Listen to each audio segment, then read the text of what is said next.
제 이름은 최영란입니다. 올해 79이 되었지요.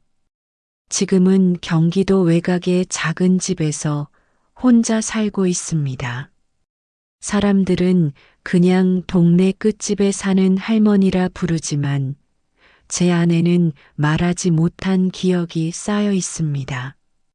오늘은 그 이야기를 꺼내보려 합니다. 제가 태어난 곳은 전라도 깊은 시골이었습니다.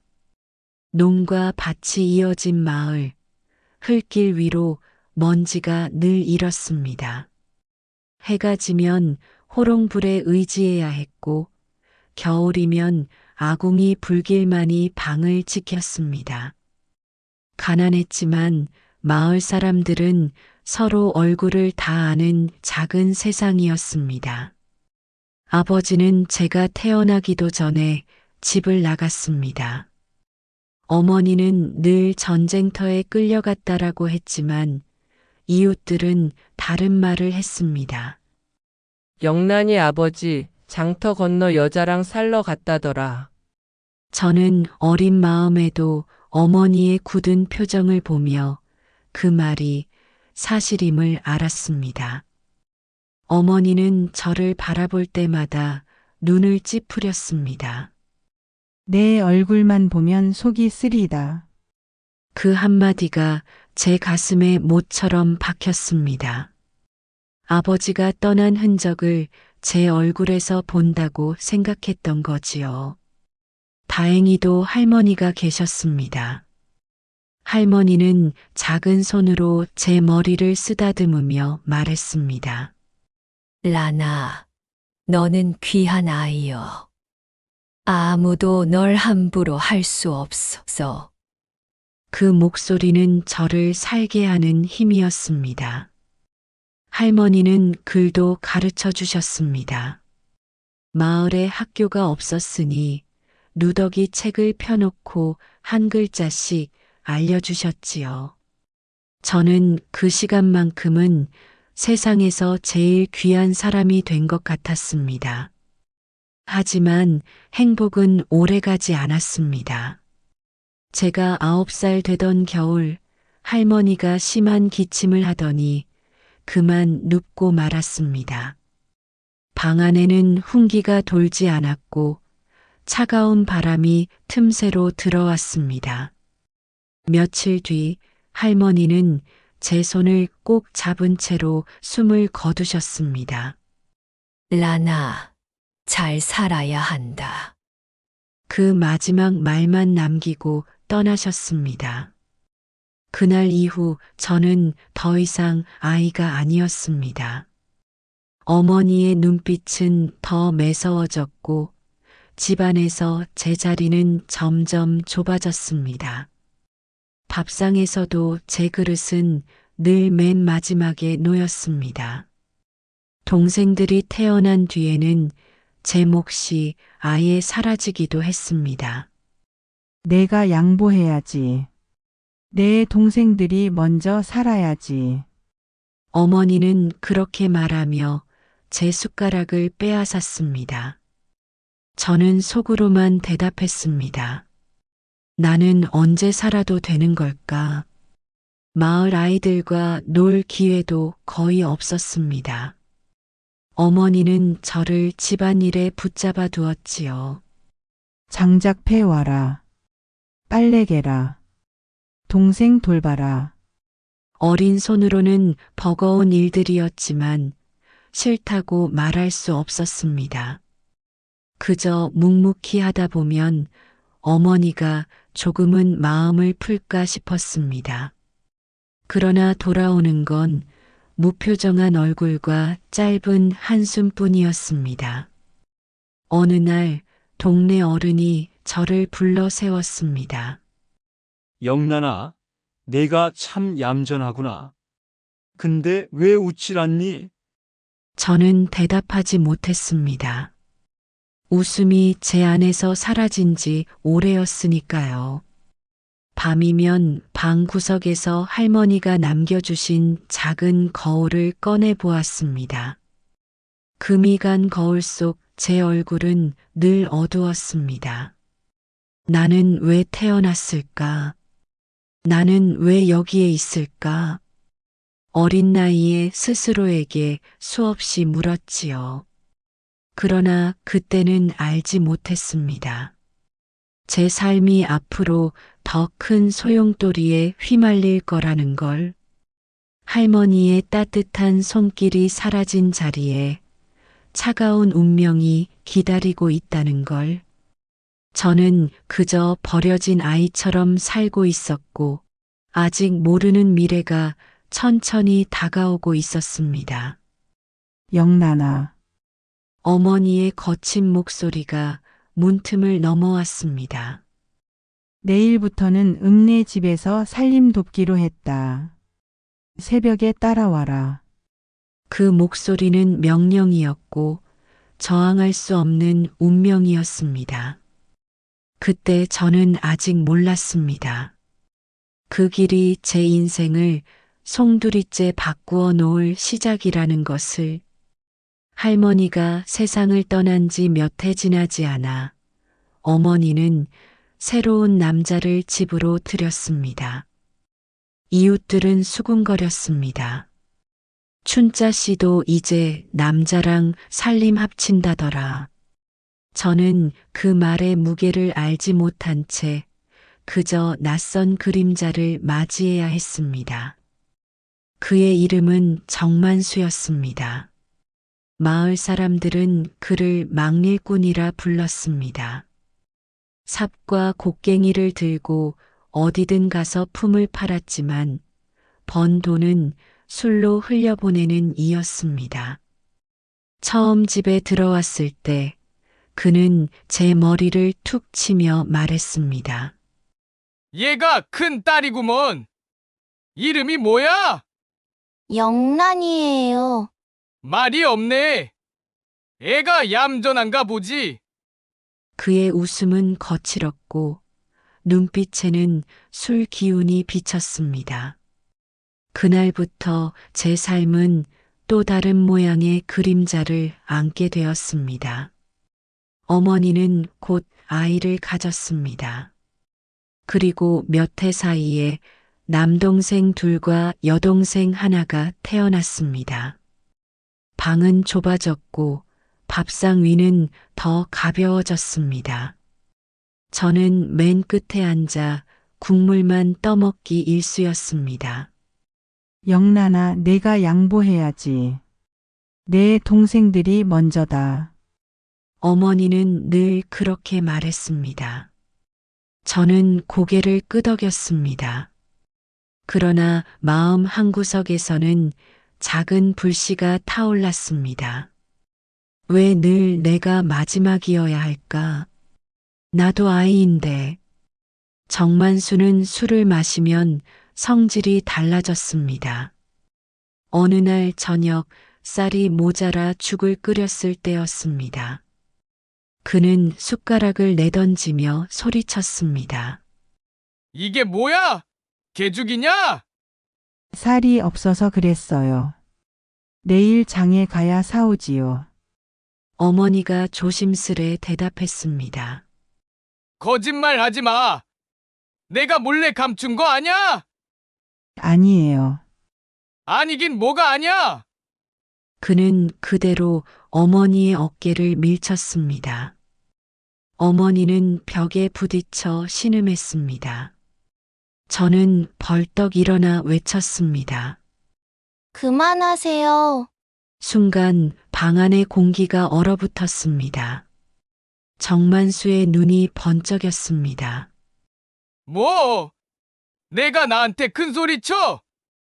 어머니, 아파요. 내가 뭔데? 내가 내 자식이야? 그의 손이 제 뺨을 후려쳤습니다. 얼굴이 화끈거렸고 눈물이 솟구쳤습니다. 그러나 저는 소리내 울지 않았습니다. 울면 더 맞는다는 걸 알았으니까요. 그날 밤 저는 방구석에서 어머니에게 속삭였습니다. 어머니, 저 사람 싫어요. 우리 그냥 둘이 살면 안 돼요? 어머니는 긴 한숨을 내쉬었습니다. 영란아, 세상 일이 내 맘 같지 않다. 혼자 아이 셋을 키울 수 있겠니? 내가 조금만 참고 살자. 하지만 자꾸 때리잖아요. 그 사람도 힘드니 그런 거다. 술만 안 마시면 괜찮다. 그 말에 저는 입을 다물 수밖에 없었습니다. 어머니는 이미 다른 선택을 하지 않을 거라는 걸 알았기 때문이지요. 저는 문제를 해결해 보려 했습니다. 일을 더 많이 돕고 아이들을 돌보며 어머니의 마음을 편하게 해드리면 상황이 달라질 거라 믿었습니다. 새벽에 우물에서 물을 길어오고 저녁이면 밭에서 잡초를 뽑았습니다. 동생들이 울면 등에 업고 달래기도 했습니다. 마을 사람들은 말했습니다. 영란이는 어른보다 낫네. 저 나이에 애도 잘 보네.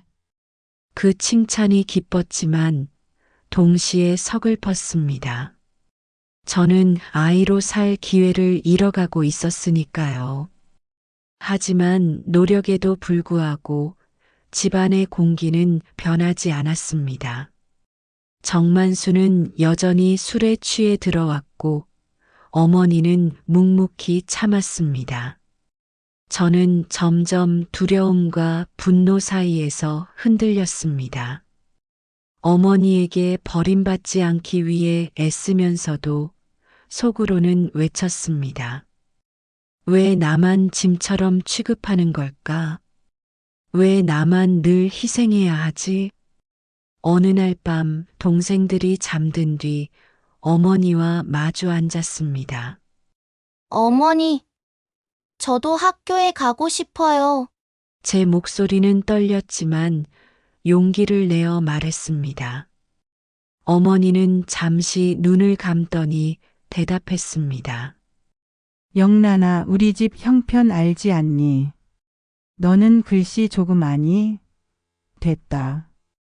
동생들 크면 그때 가르쳐 줄 수 있잖니. 저는 그냥 집안일만 하라는 거예요? 그게 내 몫이다. 그 말은 제 마음에 깊이 박혔습니다. 저는 더 이상 아무 말도 할 수 없었습니다. 밤이 깊어갔습니다. 창문 밖으로 바람이 지나가며 처마를 흔들었습니다. 저는 조용히 누워 천장을 바라보았습니다. 머릿속에는 한 가지 생각만 맴돌았습니다. 이대로는 안 된다. 나는 달라져야 한다. 그러나 어떻게 해야 할지는 알 수 없었습니다. 저는 아직 아이였고 세상은 너무 크고 낯설었으니까요. 그저 마음속에 작은 결심만 품은 채 더 깊은 어둠 속으로 스스로를 밀어 넣었습니다. 그리고 알았습니다. 앞으로 닥쳐올 일들이 지금보다 더 큰 시험이 될 거라는 것을. 정만수의 술 냄새는 집안 공기를 늘 무겁게 만들었습니다. 동생들은 기침을 하며 잠들었고 어머니는 자주 앓는 소리를 냈습니다. 살림은 점점 기울었고 쌀독은 바닥을 드러냈습니다. 겨울이 오자 방 안에는 바람이 들었고 아이들은 이불을 덮고도 덜덜 떨었습니다. 저는 새벽마다 우물에서 물을 길어오고 산에서 나무를 주워왔습니다. 손등은 갈라졌고 발 뒤꿈치는 피가 배어 나왔습니다. 그럼에도 밥상 위에는 죽 한 그릇조차 넉넉히 올라오지 못했습니다. 그날 밤 얇은 벽 너머에서 낮은 목소리가 흘러나왔습니다. 정만수가 웅얼거렸습니다. 이대로는 다 굶어 죽어. 방법이 없잖아. 어머니의 쉰 목소리가 뒤따랐습니다. 나도 안다. 하지만 어떻게 하겠어? 방법 있지? 영란이 말이야. 순간 심장이 쿵 내려앉았습니다. 저는 이불 속에서 숨을 죽였습니다. 정만수의 목소리는 낮고 거칠었습니다. 주태 형님이 요정집에서 일꾼이 필요하다더라. 어린 애일수록 돈을 잘 준다지. 그 애는 아직 애야. 애가 아니야. 벌써 몸은 다 컸잖아. 게다가 집안에 보탬도 안 되잖아. 긴 침묵이 흘렀습니다. 어머니가 대답하지 않는 동안 제 가슴은 점점 쪼여왔습니다.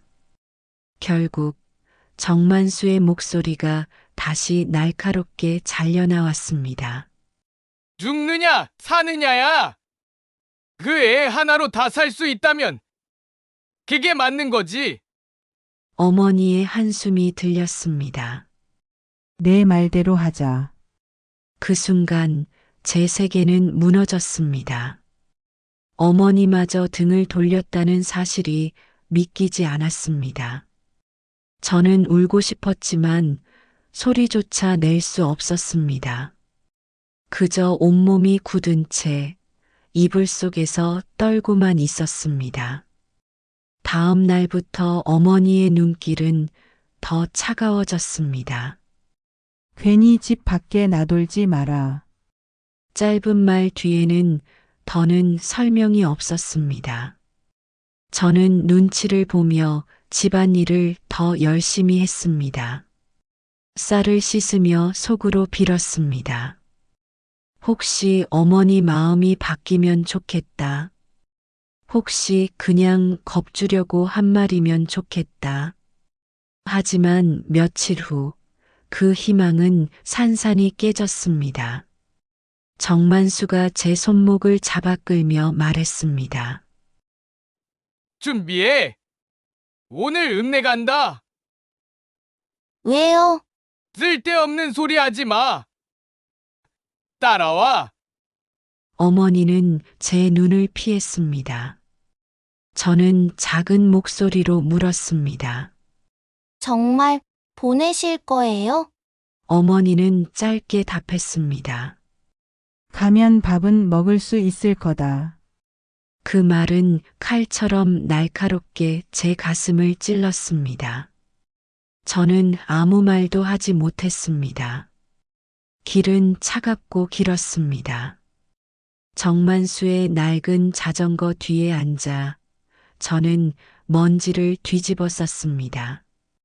바람은 살을 애듯 차가웠습니다. 마을 사람들은 지나가며 고개를 돌렸지만 누구도 말을 걸지 않았습니다. 저는 속으로만 되뇌었습니다. 누가 나 좀 붙잡아줬으면 좋겠다. 누군가 내 손을 잡아줬으면 좋겠다. 하지만 아무도 나타나지 않았습니다. 읍내에 들어서자 눈앞에는 화려한 간판들이 반짝였습니다. 빨간 네온사인, 전주천을 따라 늘어선 요정집의 불빛들, 낯선 남자들의 웃음소리, 술잔 부딪히는 소리가 골목마다 울렸습니다.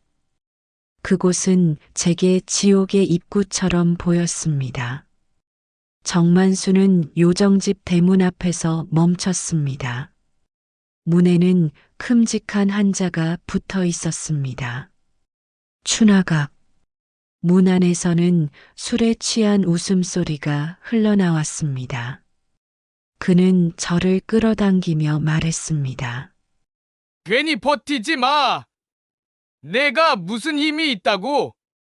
저는 눈을 크게 뜨고 그를 노려보았습니다. 전 안 갈래요. 안 가면 다 굶어 죽는데. 그의 소나기는 더 세게 조여왔습니다. 저는 발버둥쳤지만 힘은 역부족이었습니다. 문이 열리자 낯선 사내가 우리를 맞이했습니다. 넓은 배를 내밀고 웃고 있는 박주태였습니다. 이 애가 그 딸이지. 정만수는 고개를 끄덕였습니다. 박주태는 제 얼굴을 훑어보더니 만족한 듯 고개를 끄덕였습니다. 괜찮네. 며칠만 잘 키우면 돈값은 하겠어. 저는 몸을 떨며 고개를 저었습니다. 싫어요. 안 갈래요. 정만수가 제 어깨를 거칠게 밀었습니다. 닥쳐! 내가 뭔데 선택을 해? 그날 밤 저는 작은 방에 갇혔습니다. 창문에는 쇠창살이 박혀 있었고 문은 밖에서 잠겨 있었습니다. 허공을 향해 울고 싶었지만 눈물조차 말라 있었습니다. 절망만이 제 가슴을 채웠습니다. 그러나 방 한 구석, 허름한 책상이 눈에 들어왔습니다. 거기에는 낡은 공책 한 권이 놓여 있었습니다. 연필 자국이 희미하게 남아 있었고 누군가 중간에 끄적인 글자가 보였습니다. 언젠가 나가리라. 버티면 길이 열린다. 그 글은 오래전 이 방에 갇혔던 또 다른 소녀의 흔적이었습니다. 저는 손끝으로 글자를 더듬으며 속으로 되뇌었습니다. 그래. 버티자. 살아남아야 한다. 나도 언젠가 나갈 수 있을 거야. 비록 문은 잠겨 있었지만 제 마음속에는 작은 불빛이 켜졌습니다. 절망 속에서 처음 발견한 희망의 단서였습니다. 창문은 여전히 쇠창살로 막혀 있었습니다. 문도 밖에서 잠겨 있었지요. 그러나 제 안에서는 조금 다른 기운이 자라나고 있었습니다. 공책에 남겨진 짧은 글귀가 제 마음을 붙들어 주었기 때문입니다. 버티면 길이 열린다. 그 문장은 마치 제게 건네는 약속 같았습니다. 언젠가 나가리라. 며칠 뒤 밥을 가져다 주는 아주머니와 눈이 마주쳤습니다. 얼굴에 깊은 주름이 있고 손등은 거칠었습니다.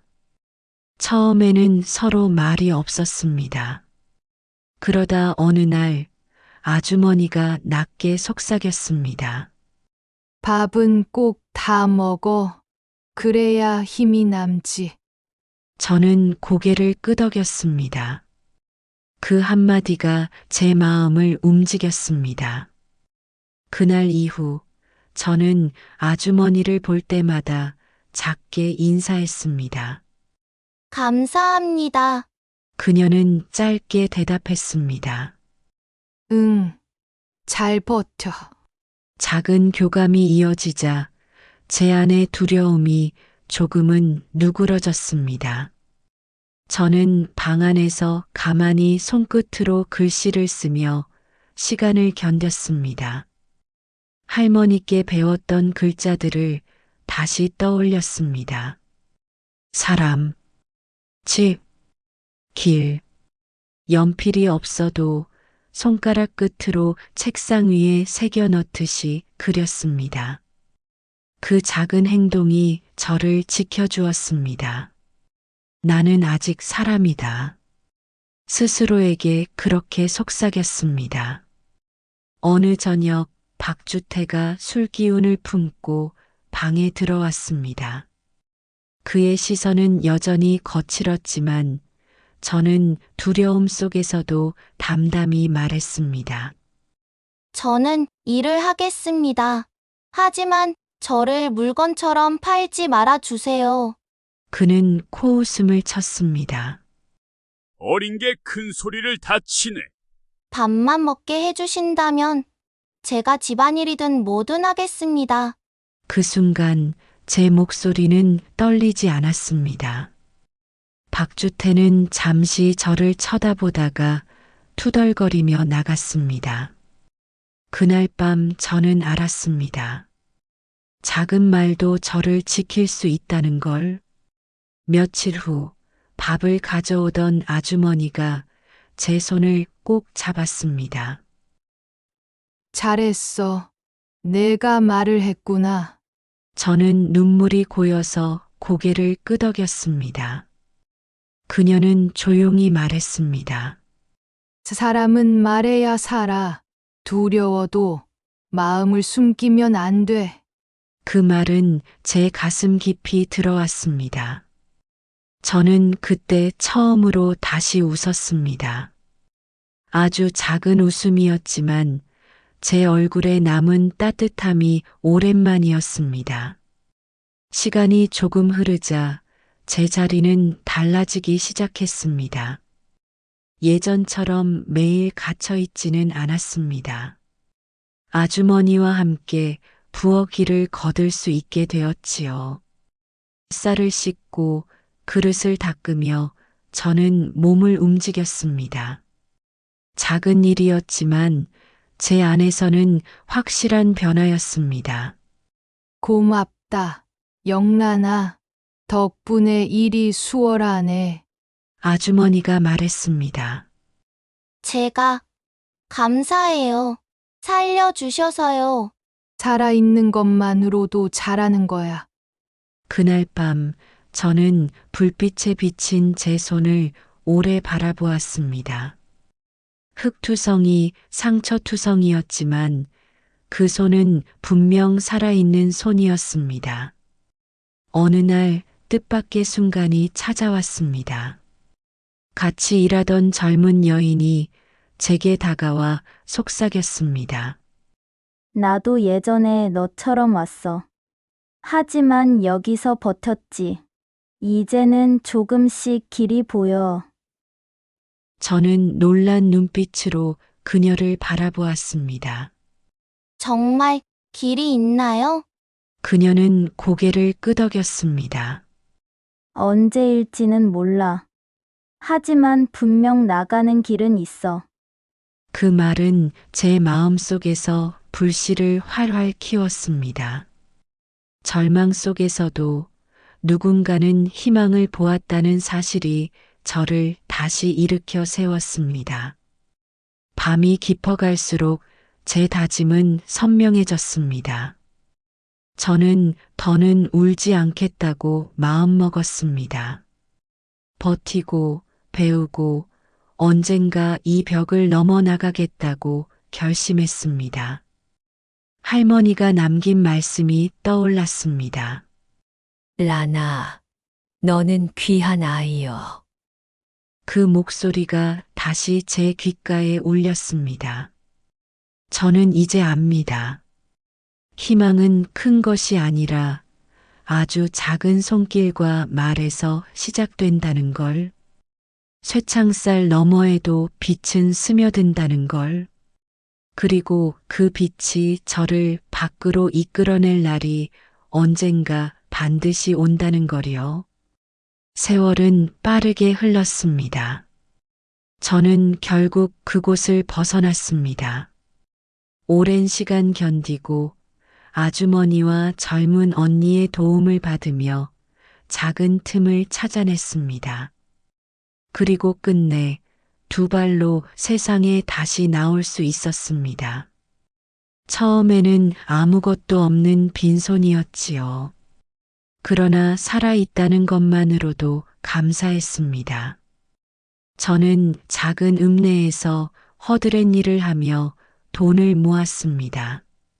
낯선 사람들의 곁에서 배우고 조금씩 제 삶을 다시 세워갔습니다. 시간이 지나 저는 작은 하숙집을 맡게 되었습니다. 처음엔 3칸짜리 좁은 방이었지만 일하러 온 젊은 여성들이 하나둘 모여들었습니다. 그 아이들에게 밥을 해주고 따뜻한 방을 내주며 저는 제 2번째 인생을 살기 시작했습니다. 저녁마다 아이들은 부엌에 모여 밥을 먹었습니다. 시끌벅적한 웃음과 수다 속에서 저는 늘 조용히 미소 지었습니다. 고맙습니다. 아주머니. 아니, 주인어른. 그 말에 저는 손을 내저었습니다. 아니야. 그냥 편히 지내. 여긴 내 집이야. 그 말은 제 진심이었습니다. 저는 이제야 깨달았습니다. 사람은 누구든 따뜻한 지붕과 밥 한 그릇이 필요하다는 것을요. 어느 날 동생들이 찾아왔습니다. 세월이 흘러도 서로를 알아보는 데는 오래 걸리지 않았습니다. 마당에서 마주선 순간 우리는 모두 말없이 눈물부터 흘렸습니다. 누나 살아 있었구나. 막내 동생의 떨리는 목소리가 아직도 귓가에 남아 있습니다. 저는 그 손을 잡고 말했습니다. 미안하다. 그리고 고맙다. 널 다시 볼 수 있어서. 오랜 오해와 상처는 쉽게 지워지지 않았습니다. 그러나 우리는 조심스럽게 다시 마음을 열었습니다. 가족이라는 이름이 우리를 붙들어 주었습니다. 늦은 밤 저는 부엌에서 어머니와 단둘이 마주 앉았습니다. 세월은 그녀의 어깨를 굳게 만들었고 목소리를 낮게 가라앉혔습니다. 한동안 말이 없었습니다. 마침내 어머니가 먼저 입을 열었습니다. 그땐 내가 잘못했지. 미안하다. 짧고 떨리는 고백이었습니다. 저는 눈을 감고 깊게 숨을 들이켰습니다. 저도 이제 알겠어요. 어머니도 그땐 너무 힘드셨겠지요. 하지만 저는 여전히 딸이고 싶습니다. 그 순간 어머니의 눈에 눈물이 고였습니다. 우리는 오래도록 서로의 손을 잡았습니다. 늦게나마 마음은 닿을 수 있었습니다. 별빛이 내린 여름밤, 저는 하숙집 마당에 앉아 있었습니다. 아이들이 웃으며 뛰놀고 젊은이들이 내일의 꿈을 이야기했습니다. 저는 조용히 그 모습을 바라보았습니다. 너희는 꼭 행복해야 한다. 제 속삭임은 바람에 실려 하늘로 올라갔습니다. 저는 이제 압니다. 상처가 완전히 사라지지는 않습니다. 하지만 그 상처를 껴안고도 사람은 살아갈 수 있습니다. 누군가의 희망이 되고 또 다른 누군가의 등불이 될 수 있습니다. 아주머니, 저희 내일 면접이에요. 한 소녀가 말했습니다. 잘할 수 있겠지요? 저는 웃으며 대답했습니다. 그럼, 넌 이미 충분히 잘하고 있어. 꼭 해낼 거야. 그 말은 언젠가 제게 들려왔던 작은 위로와 닮아 있었습니다. 이제는 제가 그 말을 건네는 사람이 된 것이지요. 밤이 깊어도 저는 두렵지 않았습니다. 하늘 가득한 별빛이 제 삶을 감싸고 있었습니다. 저는 속으로 다짐했습니다. 이제는 내가 지켜주겠다. 내가 길이 되겠다. 그리고 그렇게 제 이야기는 끝나지 않고 이어졌습니다. 누군가의 희망이 되어 또 다른 세대의 삶 속에서